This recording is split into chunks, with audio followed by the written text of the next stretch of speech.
விவாஸ் தென்னை மரம் என்பது மரம் அல்ல, அது ஒரு பிள்ளை. உயர் திரு மிஸ்டர் பிரிட்டோ சார், அவர் வெளிநாட்டுல இருக்காரு. அவருடைய துணைவியார் மேடம் வந்திருக்காங்க. மேடம் வணக்கம். மேடம் உங்க பேரு? மேடம் சலுஜா. இந்த இடம் வந்து கன்னியாகுமரி மாவட்டம், அகஸ்தீஸ்வரம் தாலுகா, திருமூல நகர். இப்ப மேடத்துக்கு நிறைய சந்தேகங்கள் இருக்கு. என்னென்ன சந்தேகம் சொன்னா, இத மாதிரி தலை சிறுத்த மரம் ஃபர்ஸ்ட் ரிமூவ் பண்ணன்னு கேட்டிருக்கீங்க மேடம். மட்டையிலுடைய லென்த் 40 வருஷத்துக்கு மேல தென்னை மரம் தலை சிறுத்தா கண்டிப்பா நீங்க ரிமூவ் பண்ணி தான் ஆகணும். அதை ரெஜுனேட் பண்ண முடியாது. இது வந்து கேரளா வாட நோயின்னு சொல்றது மேடம். எல்லாம் எரிஞ்சது மாதிரி வந்து அப்படியே அந்த மட்டை மட்டும் தான் இருக்கு, ஓலை இருக்காது பாருங்க, லென்த் குறையும் பாருங்க, சாறு வடியும் பாருங்க. இதெல்லாம் வந்து கேரளா வாட நோயின்னு சொல்றது மேடம். இதை நீங்க கண்டிப்பா எடுத்துடணும். தஞ்சாவூர் வாட நோய் மட்டும்தான் சாறு வடியாம வராது. கேரளா வாட நோய வந்த பிறகு குணப்படுத்துறது கடினம், ஆனா வராம பாதுகாக்கலாம். இந்த கேரளா வாட நோய் வந்து வராம இருக்க என்ன செய்யறதுன்னு சொன்னா மேடம், நீங்க ஒரு நாள் விட்டு ஒரு தண்ணி அதிகமா கொடுக்கணும். இது காற்று வழியா பரவுற வியாதி, மண் வழியா பரவுற வியாதி. தோட்டம் முழுவதும் வாழை போடணும். வாழை அதிகமா இருந்தா வாட நோயினுடைய பாதிப்பு குறையும். 10 அடிக்கு 1 செவ்வாழை பெஸ்ட்.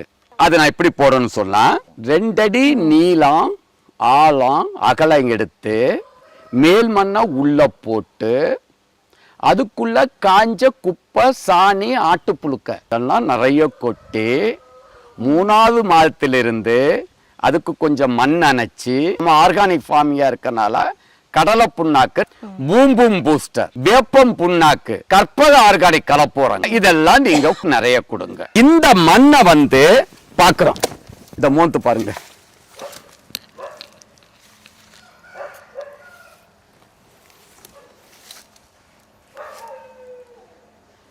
வாசனை வருதா? மண்ணு வந்து விர்ஜின் சாயில். மண்ணுல கரிம பொருள் நிறைய இருக்கு, பொட்டாசத்து நிறைய இருக்கு, ஆர்கானிக் கார்பன் நிறைய இருக்கு, தாராமில தன்மை நடுநிலையில இருக்கு, உப்பு சத்து, சுண்ணாம்பு சக்கனை இருக்கு. செவ்வாழையா இருக்கட்டும், தென்னையா இருக்கட்டும், பாக்கா இருக்கட்டும், மிளகா இருக்கட்டும், எந்த பயிர் போட்டாலும் இந்த மண்ணு வந்து நல்லா வரும். வரப்படி தேஞ்சா விதப்படி விளையாணி ஒரு பழம். அப்படிதானே? என்னையா, தோட்டத்துக்கு அடிக்கடி நம்ம போயிட்டு வரணும், அப்பதான் அந்த பயிரெல்லாம் நல்லா வரும். அதுக்கு என்ன எந்த நேரத்துல எது தேவை, தண்ணி தேவையா, உரம் தேவையா, மருந்து தேவையா, அதை பார்த்து அப்பப்ப செய்யணும். அதுதான் மேடம் விவசாயம். இதே மாதிரி எல்லா மரமும் நம்ம காய்க்கிறதுக்கு என்ன செய்யணும் சொல்றத ஐயாட்ட சொல்றா. தூருக்கு மண் அணைக்கணும். எல்லாத்தையும் புடுங்குங்க, புடிக்கிறத போடுங்க. இந்த வரப்புல மாட்டு தீவனம் புண்ணா நடுங்க. இதுல 6 மாதத்துக்கு ஒருக்கா சாணியோ ஆட்டு புழுக்கையோ வாழை தண்டு இருந்தா வாழை தண்டு வெட்டி போடுறோம். 2.5 கிலோ கற்பக ஆர்கானிக் கலப்போறோம். 20 கிராம் பூம்பும் பூஸ்டர், 1/2 கிலோ தென்னை நுண்ணூட்ட சத்து, எண்ணெய் எடுக்காத வேப்பம் புண்ணாக்கு 1/2 கிலோ, சல்பர் உப்பு 1 கிலோ, 1/2 கிலோ மெக்னீசியம் சல்பேட். இது ஒரு தடவை எடுத்தா இந்த உரக்கிழங்கு தொந்தரவு பண்ணக்கூடாது. வரப்பதான் நீங்க மேடுபடுத்தணும் உயரமா. இந்த மண்ணை எடுத்து வரப்பு கட்டுங்க. இதுக்கு மேல மட்டை விழுக விழுக வெட்டி இதுல போட்டுட்டே வாங்க. தேங்காய் வெட்டுற காம்பா தூக்கி இதுல போடுங்க, வேஸ்ட் காயா இதுல தூக்கி போடுங்க, எல்லாத்தையும் போடுங்க.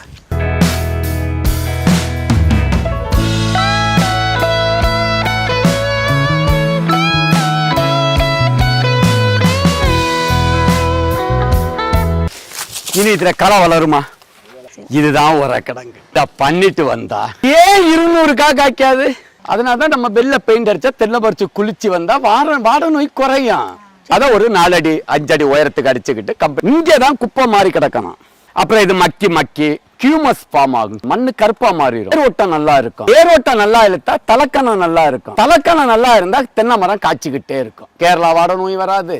இந்த மாதிரி தென்னங்கண்ணு தூர்ல களைகள் இருக்கக்கூடாது. இந்த கண்ணு போயிடுச்சு, இங்க பாருங்க குறுத்தது.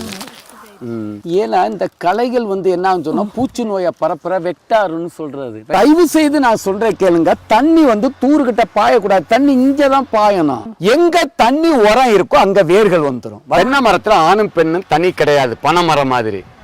இது ஜெனட்டிக்கல் ப்ராப்ளம். இது உடனடியா அப்புறப்படுத்துங்க. பாருங்களா, 100க்கு 10 மரம் தான் காய்க்குது.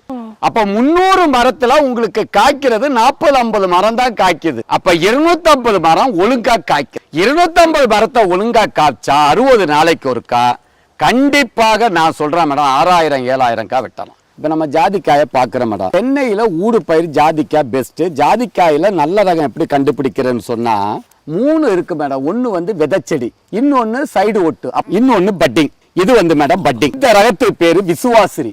இனி நடுற இடத்துல இந்த விசுவாசிரி வைக்காதுங்க. அந்த மேசு பத்திரி வெயிட்டு வராது. வறட்சியை தாங்கி நல்லா பத்திரி போயிட்டு வரணும்னு சொன்னா தடுக்காமாக்கம் தான் 400 தென்னை மரம் தான் 400 ஜாதிக்காய் நடுங்க. ஒரு 1500 வாழை போடுங்க. 3000 பாக்கு நடுங்க.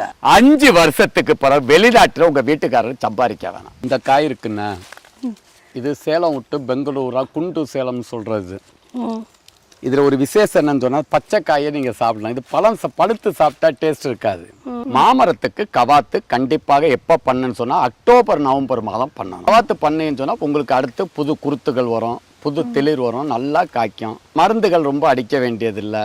ஓரளவு வெயில் பட்டா மாமரம் நல்லா காய்க்கும். பசுமை பூமி என்பது நான் பெருமைக்காக சொல்லல மேடம். அது ஒரு கடல் தவளை. நீங்க என்னுடைய செயல்பாட புரிஞ்சிருப்பீங்க. எல்லாருக்கும் தென்னை பற்றி மட்டும்தான் தெரியும். பசுமை பூமி மட்டும் அனைத்து பயிர்களுக்கும் ஒரே இடத்துல தீர்வு. விதை முதல் விளைச்சல் வர, கன்று முதல் பராமரிக்கிற வர, கன்று முதல் மார்க்கெட்டிங் வர எல்லாத்தையும் செய்து கொடுக்கிறது பசுமை பூமி. அது ஏன் காரணம் சொன்னா கன்னியாகுமரி மாவட்டத்துல பிறந்தது ஒரு காரணம். வளர்க்கப்பட்டது தஞ்சாவூர் விவசாயிகளோட வளர்ந்த விதம், விவசாயிகளோட பழகுன விதம். அப்ப பசுமை பூமி என்பது கன்னியாகுமரியில பிறந்தாலும் காஷ்மீரில் விளைகின்ற ஆப்பிளுக்கும் வைத்தியம் கொடுக்கிறது பசுமை பூமி தான். நம்ம ஏறக்குறைய மேடம் ஒரு 3.5 ஏக்கர் தோப்பை எல்லாத்தையும் சுத்தி பார்த்து தென்னை மரத்துக்கு எப்படி வைத்தியம் பண்ணணும், என்னென்ன ஊடு பயிர் போடணும், மாமரம் என்னென்ன போடணும் எல்லாமே நம்ம தெளிவாக பார்த்துட்டோம். அப்படிதான் இப்போ பசுமை பூமி நம்ம தோட்டத்தை வந்து பார்த்த பிறகு உங்களுக்கு என்ன தன்னம்பிக்கை வந்திருக்கு? நினைச்சது மாதிரி என்ன நல்ல ஊடு பயிர்கள்லாம் வச்சு நல்லா நிலத்தை கொஞ்சம் நல்லா பராமரிக்கலாம். பிரிட்டோரா சாருக்கும் மேடத்துக்கும் சாருக்கும் நன்றி கூறி விடைபெறுகிறோம் மேடம். நன்றி, வணக்கம் மேடம்.